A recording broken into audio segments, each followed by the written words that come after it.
Alongside Brent Hubbs, I'm Austin Price, talking tight ends today on the Volquest.com positional previews. Brian Niedermeyer's group adds two big bodies in this most recent class, Sean Brown, Jackson Lowe. Jackson Lowe was here for spring, Sean Brown was not. Can either one of those guys upset a guy like Austin Pope to be that number 2 tight end behind Dominic Wood-Anderson? I think it goes back to one thing, and that's how physical are they. Look, Dominic Wood-Anderson, you know what he is. He's your playmaker guy. He's never going to be a blocker. I mean, he might get in somebody's way, but he's not pancaking. He's not going to lead that room. He's David Leverton. He's just got to get in somebody's way. Right. He may not, maybe an intimidation block, but he's not going to physically knock anybody down. That's not his strength. It's not what he does. It's a contract year for him. He wants to show a bunch of catches, and he wants to be a playmaker. And I think Jim Chaney sees him as a playmaker. So to answer your question, if Sean Brown or Jackson Lowe can be physical and can show the strength and can be an inline blocker, absolutely. They can push Austin Pope, Jacob Warren, and the rest of the guys in this group that haven't really proven themselves from a physical standpoint. All right, let's talk DWA. You expect Jim Chaney to get him the ball a lot in 2019.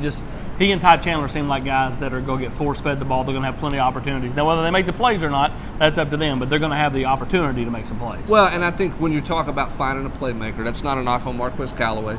It's not a knock on Palmer. But I think when you're talking about matchups, yeah. The question is, can Palmer and Callaway, can they beat press coverage consistently? How many years have we been telling this story about wide receivers at Tennessee? Can they win press coverage? You put Dominic Wood-Anderson on a linebacker, he can athletically beat him. You get him out there on a corner or a nickel safety, then you think you got enough physicality to do that. So he should be a guy who is a great short yardage guy to move the sticks, should be good in the red zone. And look, Jim Chaney with Isaac Nada and some other guys through the years, Michael Rivera here, have found ways to incorporate the tight ends vertically in the passing game, creating some matchups that they like. I think you'll see Jim Chaney try to do that a lot with Dominic Wood-Anderson. You look elsewhere, I mean, we talk about the freshman tackles when we break down the offensive line. We're going to talk about the freshman tight ends here. How much do they factor? I think it's a lot to put on some of those guys. I think Sean Brown's kind of been the flavor of the week in summer camp because he is so physical. There are a couple of older heads in that room. Andrew Craig, who's a former walk-on, who's now a scholarship guy, played at Webb, and then Austin Pope, who's battled back injuries during his entire time at UT.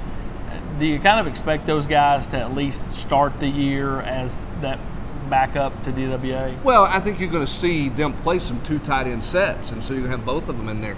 I think if Pope's back can stay healthy, Jim Chaney's not opposed to an H-back and doing some different things that way. They don't have a true fullback on this roster.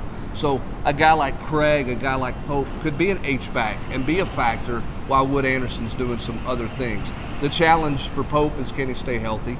I think with those 2 freshmen, you don't force everything on them. You kind of spoon-feed it along the way. And you just take 4 guys, really, that you have there and try to manage and create a second tight end out of 4 guys. Wood-Anderson's your mainstay. And then those other 4 guys, you're trying to find what does this guy do best in what situation and use them schematically to your advantage. He is Brent Hubbs. I'm Austin Price. That's a look at the tight ends. The Volquest.com positional previews roll on.